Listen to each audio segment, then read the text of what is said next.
Okay. So the Cleveland Equine Clinic is a 8 veterinarian equine practitioner practice in Northeastern Ohio. The Cleveland Equine Clinic services thoroughbred and standardbred racetracks and sport horses of a great variety.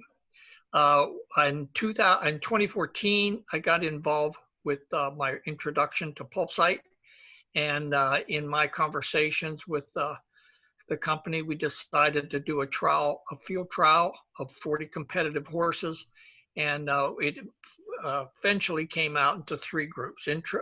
One group would be intralesional tendon ligament injuries, but I required that they have a controlled exercise program, serial ultrasonography, and have at least 8 months off. And that's important for the racehorses. As most of you know, that is a much more difficult athlete to repair a tendon ligament injury in. Then we had a small group of horses with a mild, osteoarthritis, minimal bone changes, mostly synovitis, capsulitis.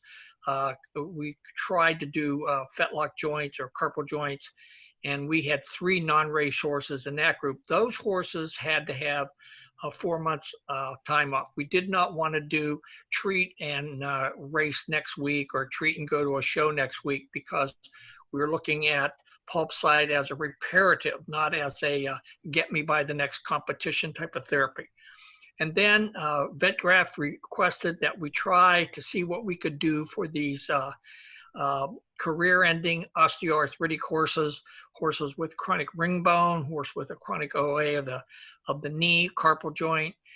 We did not involve any hocks at this particular junction, but these horses were, careers were over. They were either unable to do their athletic use, or they were a little gimpy in pasture, but they wanted to know if we could do something to help them. So we had 10 horses in that group, and 3 got a little more comfortable. These were all very subjective evaluations, but 3 out of 10 did go back and do some type of downgraded athletic activity. So there was some success there, but my real interest, as you will see there are 27 horses in the tendon and ligament injury category. And the overall success of returning to athletic competition was about 70%. Now the non-racing horses are a little bit easier to get back, but what caught my attention with PulpCyte and has kept my interest in PulpCyte since 2014 is the fact that there were 6 thoroughbred racehorses that had to return to racing and start 5 times. That was the criteria for success. And 4 of those horses did. That was a 66%. And as far as I was concerned, 2 studies, one in our practice with a group of over 500 thoroughbred and standardbred racehorses, given at least 6 months off, the statistical chance to go back and complete 5 races was somewhere in the 33–34% category. A few years later, there was a Japanese study that was more documented than ours, but they came up with particularly the same odds, 34–35%. So when I saw that 60%, that sort of got my attention, and I've been with this product ever since. The standardbreds were like 57%. They're a little bit more difficult to control the exercise program. I'm not saying that they didn't do as well, but it is a little difficult to do that. Now, I'm short on time with this talk, so I'll have to move right along, give you the high points. But as VetGraft has provided appendices, you'll see at the bottom of each slide on their website to give you more details on all of the slides that we're presenting here today. There also was no adverse short-term or long-term reactions, which was impressive to me. So since that original 2014 study, I continued to practice until my retirement in 2018. And I did treat a total of 123 horses with PulpCyte. And here again, mostly tendon and ligament injuries was my use in clinical practice. Other veterinarians might have done some other things. I know we had one veterinarian in our practice that did some cases of laminitis, which was another topic. But in this group of 123 horses, I was commissioned by VetGraft after my retirement if I would relay some cases. So I did relay cases for the superficial hind suspensory, front suspensory, inferior check ligament, and hind suspensory ligament branches.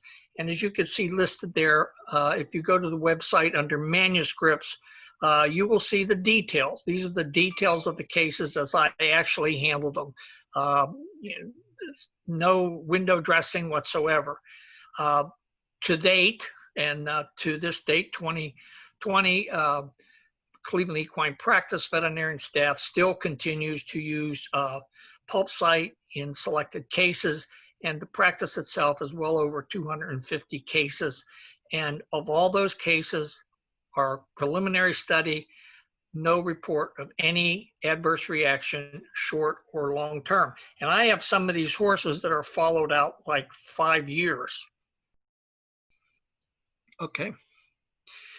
So in the manuscripts, the cases that I've reported, what I did was I left practice, so I didn't have as much access to the past medical records. But what I did is I procured records on horses that I had all the clinical history. I could call them up on the phone in 2019 and say, how's your horse doing, good or bad? I mean, I could do that. I had follow-up information.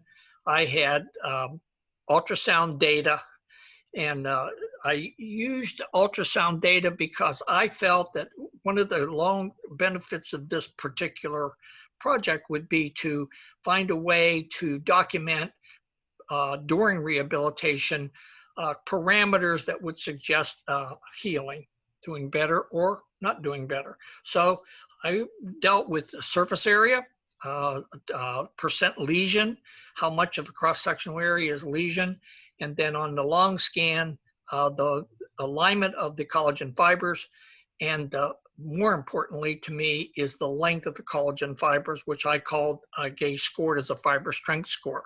Here again, there is appendices to define all of these particular evaluations that I did during the horse management.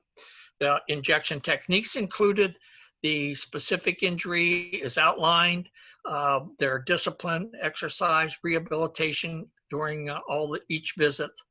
And I put down the good and the bad, whatever the cases were.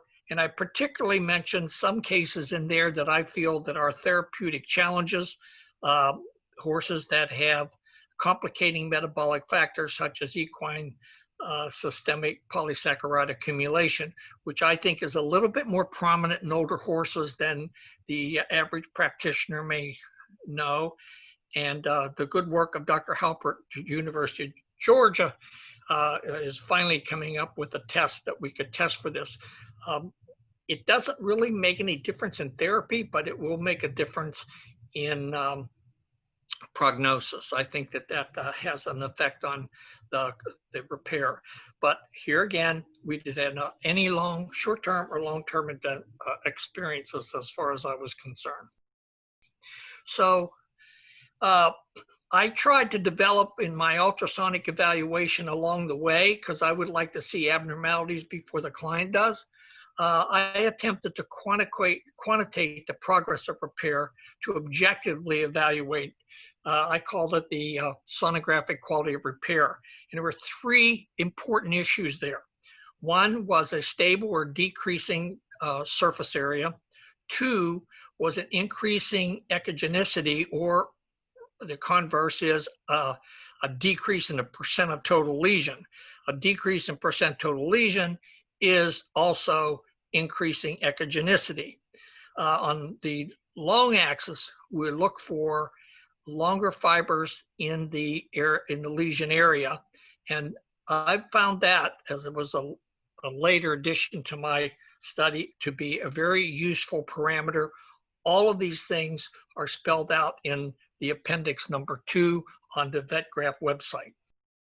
So finally, I thought what I'd do for you is to give you this small group of comparison looking not only at the athletic outcome.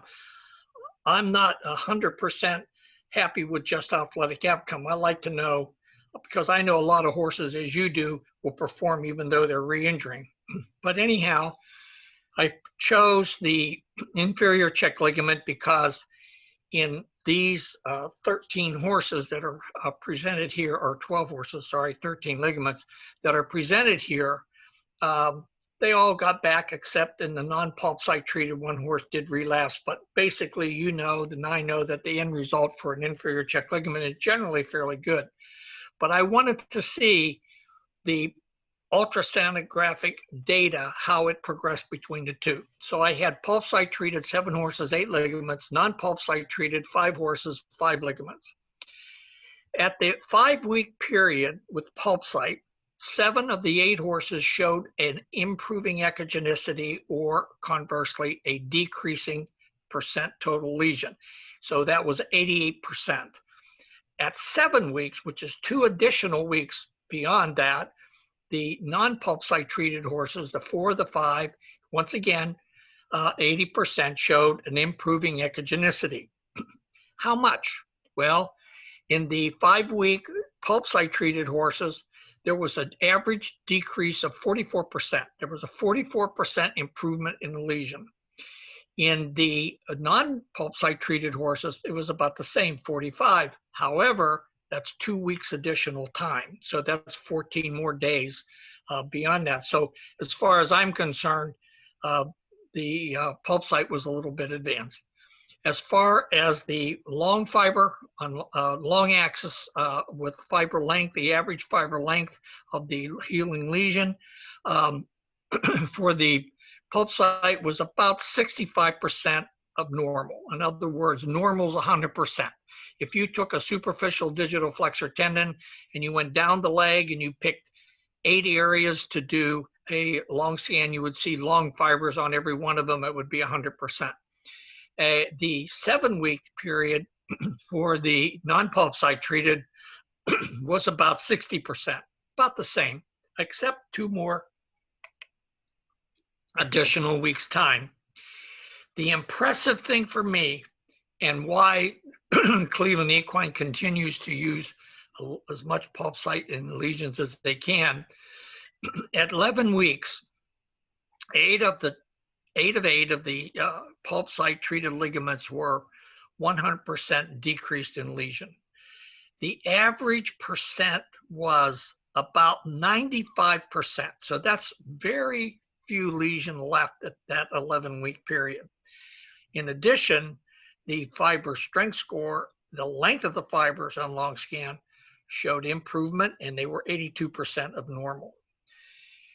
At the 10 to 12 week of the couple horses we had in the non-PulpCyte treated where we had data, both of them, 100%, did show a decreasing lesion, but only about 66%. And in addition to that, the fiber strength score was the length of the fibers on long scan of the healing wound was only 60%. Now, that's pretty good data to me. I think that's impressive. And there's appendix 3 and 4, which will give you the each case data. But when I went back just prior to doing this talk for you, I asked 6 of the equine practitioners that have been there since 2014 in the Cleveland Equine Clinic about their general impressions on what they feel about PulpCyte treated tendon ligament injuries. And they all said the same thing. They look so much better than they expected at that 10 to 12 week period. So I found this to be a totally safe product. On all of those cases, which they're well over 250 right now, we've had no adverse reaction, and we think it has a very definite future for treating tendon and ligament injuries in horses. I would like to take a minute to thank Dr. Wazalewski and VetGraft, and especially Mr. Tyler Holden for helping me prepare this presentation.